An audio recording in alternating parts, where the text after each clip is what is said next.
palabra de Dios en el nombre del Padre, del Hijo y nuestro amado Espíritu Santo. Y a su letra dice: estaba entonces enfermo Lázaro de Betania, el pueblo de María y de Marta su hermana.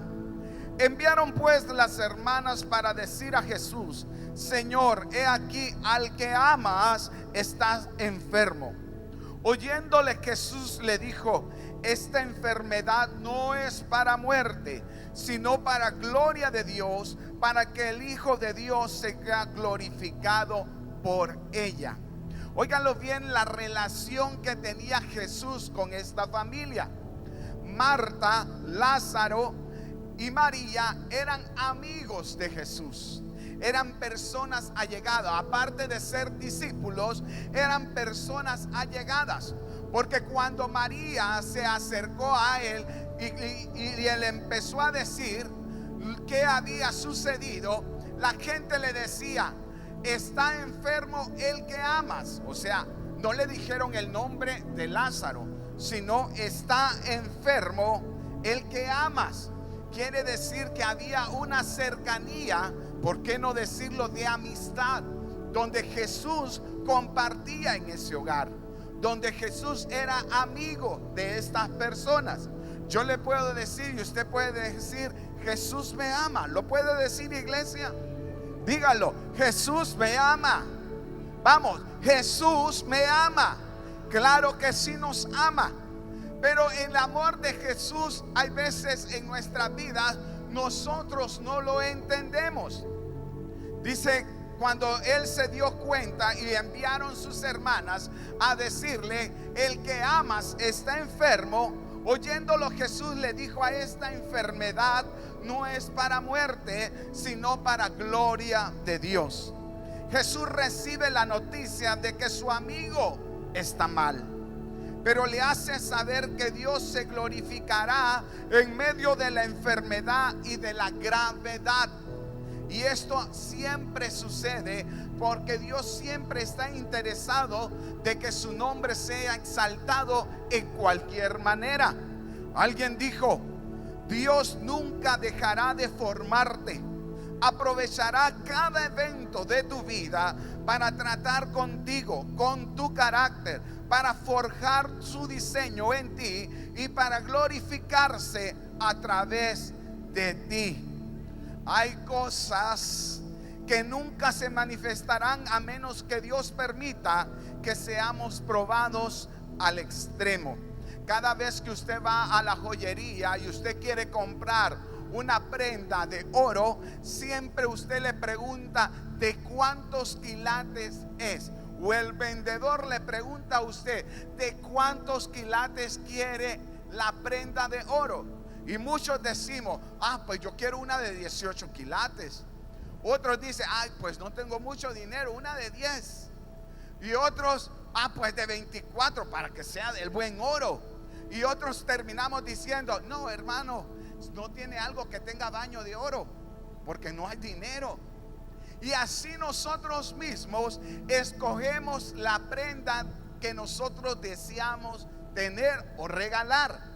Para que esa prenda tenga ese valor, esa prenda es procesada a altas temperaturas para refinar lo que es el oro, y de ahí formar lo que es la prenda que usted y yo admiramos. De la misma manera, el Dios que nosotros tenemos nos prueba en esta forma, o nos procesa, o nos hace ingresar a tiempos de desierto para que nuestro carácter, nuestros sentimientos, nuestros pensamientos sean forjados a través del problema. Cuando hay necesidad, todos nosotros buscamos a Dios. Cuando hay un problema, todo mundo busca ayuda para una solución. Pero es ahí donde cada uno de nosotros debemos de entender que el Dios que nosotros tenemos nos está ayudando, que a través de la prueba usted y yo podamos crecer en Él. Ese es el momento, iglesia, donde nosotros debemos de aprender a darle gracias a Dios por los acontecimientos que estamos viviendo en este momento. por el acontecimiento que estamos viviendo en nuestra vida. Yo le puedo decir que podemos decir algo que puede mover nuestra área sentimental y financiera: es una enfermedad. Cuando la enfermedad toca nuestras vidas, no solamente la persona que está enferma se siente mal, sino todos los familiares que estamos alrededor de ellos o de ellas. Nos ponemos emotivos, sentimentales, angustiados, y empezamos a pedir oración a Dios, y empezamos a buscar ayuda, y empezamos a decirle: Señor, ayúdame. Yo le voy a decir algo. Cuando Jesús se dio cuenta que Lázaro estaba enfermo, Él no corrió ligero donde él estaba, sino que se fue a hacer otras cosas. Cuando Jesús llegó donde Lázaro, ya Lázaro había muerto. Y yo le voy a decir, iglesia, muchas veces es necesario morir para que un milagro pueda ocurrir en nuestras vidas. Es necesario perder para poder ver que la gloria de Dios se pueda manifestar.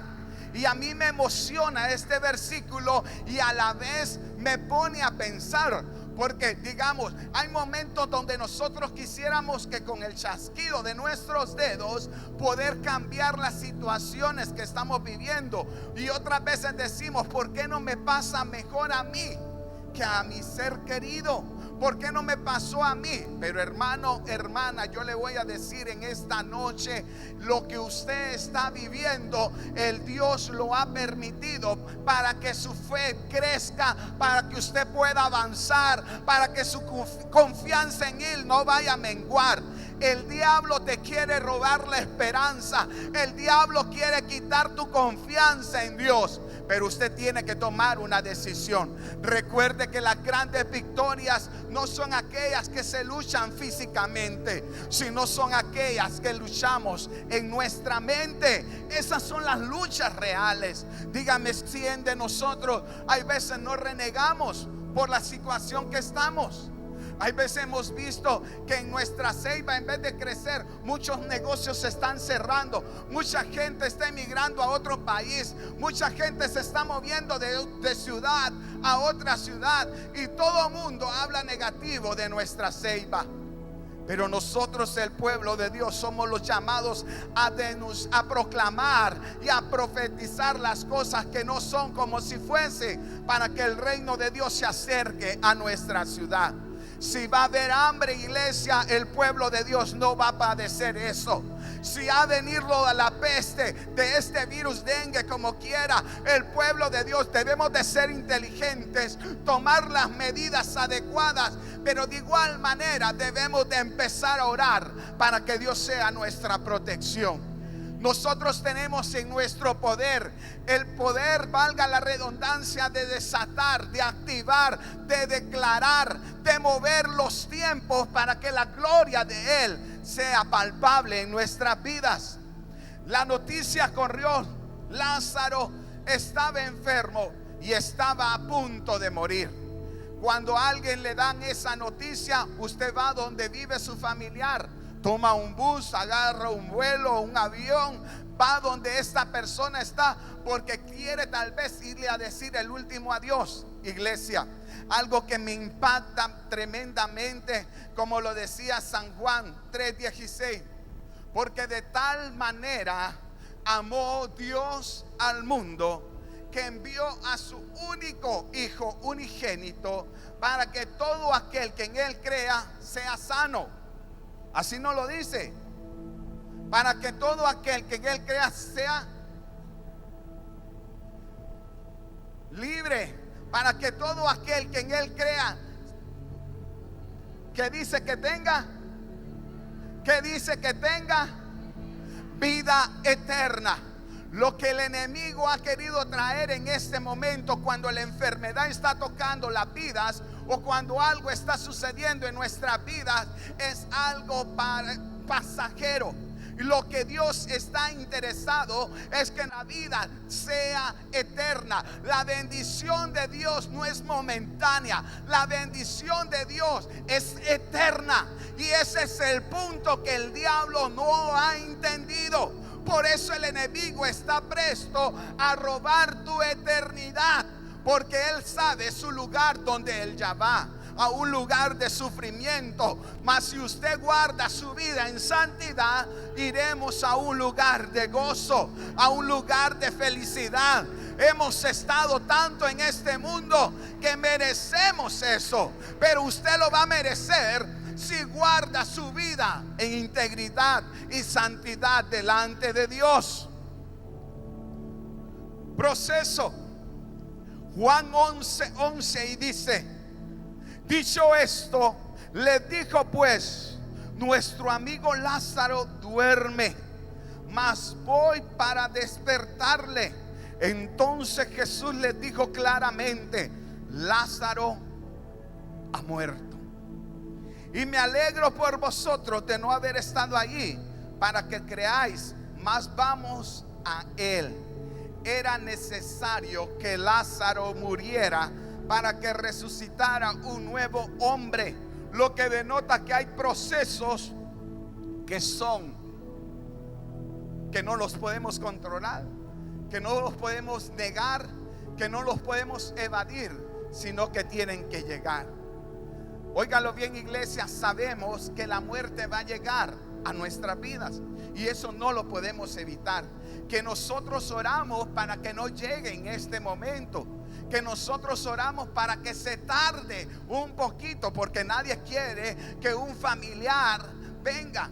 Y yo no sé, yo le voy a contar algo. Y yo escuchaba este testimonio y lo comparaba, y cuando yo lo escuchaba yo me ponía a llorar, porque yo decía, esa es mi vida, porque no hace mucho pasó. Contaba un pastor una experiencia de que él tenía tiempos de querer tener una familia, y él le oraba a Dios y lloraba y lloraba, y estuvo tantos meses. Y óiganlo bien, iglesia, que en el mes de febrero la pastora, la esposa de él, quedó embarazada después de tanto tiempo. Gloria a Dios. Pero a pesar del tiempo, ellos fueron al chequeo y el ginecólogo le dijo a él: mire, yo creo que su hijo no va a poder vivir. No se escucha el latido y no hay crecimiento. Dice que ellos, le dijo el doctor, en 2 meses nosotros le daremos la respuesta de que si se le va a hacer el legrado o va a continuar el embarazo. Cuando estaba ahí, dice que fueron los 2 meses más largos de su vida. Ellos empezaron a clamar, ellos oraban, ellos ayunaban, ellos gemían. Pero déjeme decirle, al final de todo eso, le hicieron el legrado a la pastora.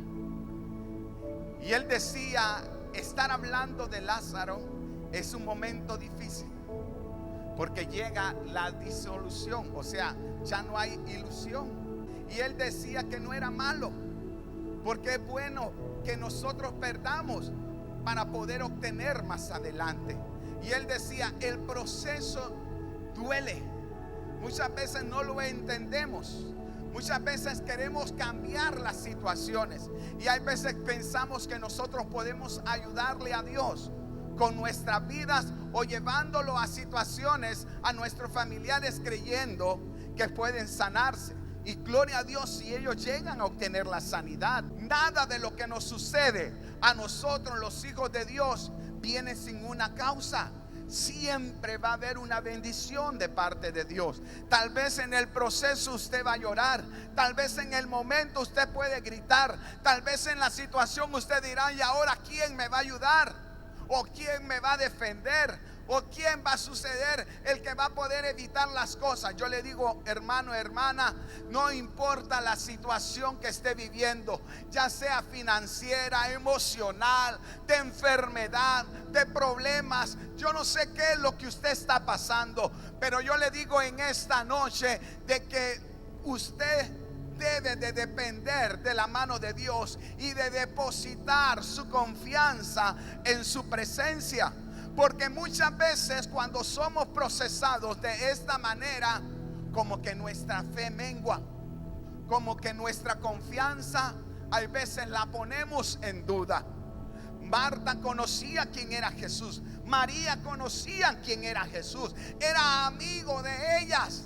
Conocía que hacía milagros, conocía que sanaba enfermos, conocía que que Jesús podía ayudar a su amigo, pero no se acercaba.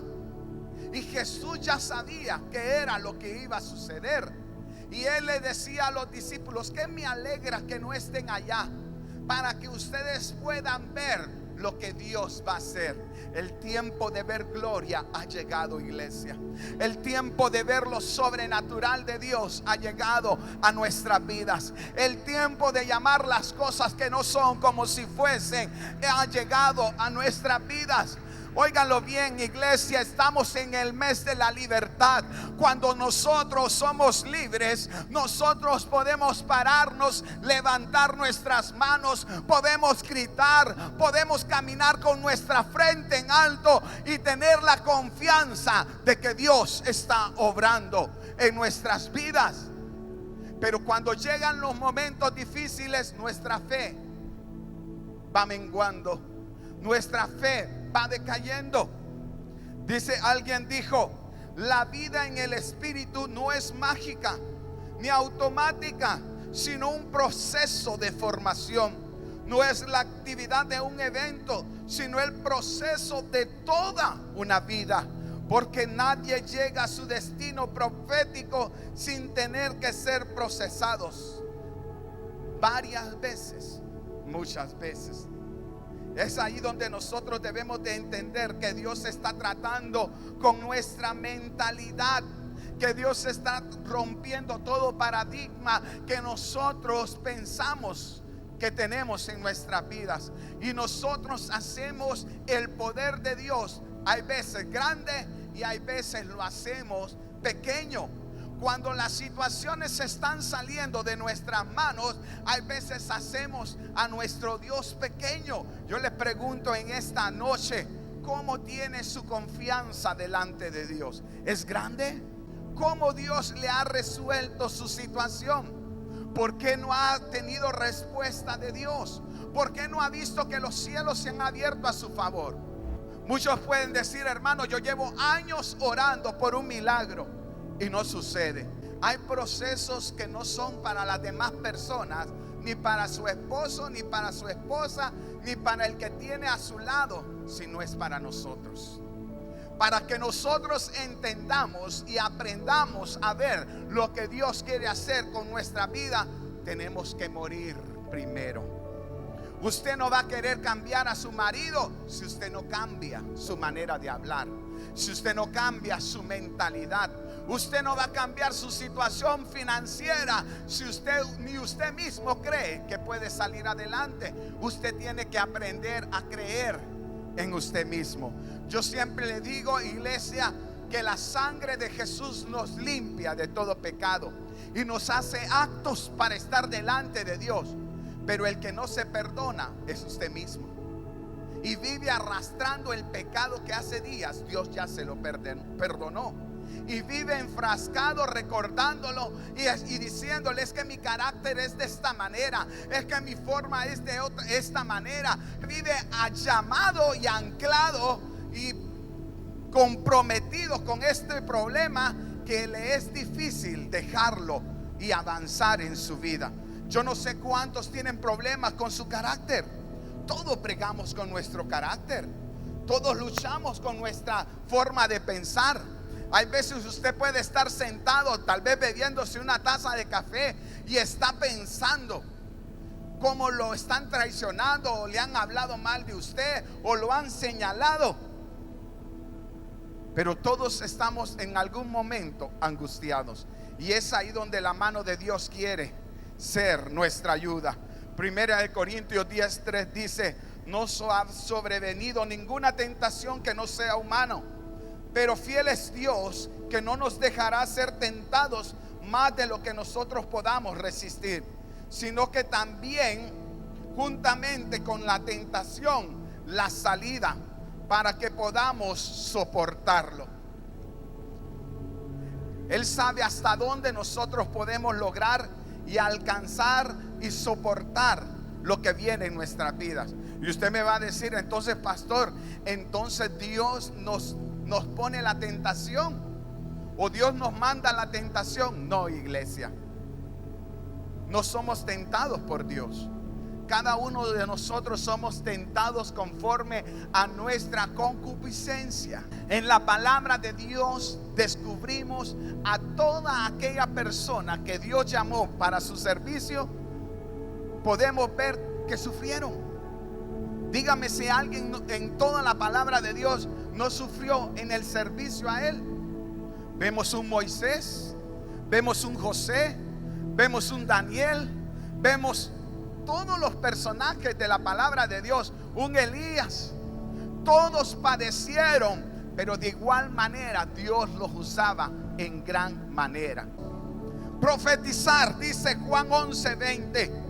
Entonces Marta, cuando oyó que Jesús venía, salió a encontrarle, y Marta le dijo a Jesús: Señor, si hubieses estado aquí, mi hermano no habría muerto. Dice que cuando Jesús lo encontró, a Lázaro ya lo habían sepultado y ya habían pasado 4 días. Según la religión y las creencias que se hacen en el Medio Oriente, que una persona puede tener vida para poder de nuevo vivir durante los 3 días que lo están velando. Pasado el 4.º día, la persona ya no tiene esperanza, según las creencias. Y Lázaro ya tenía 4 días de muerto.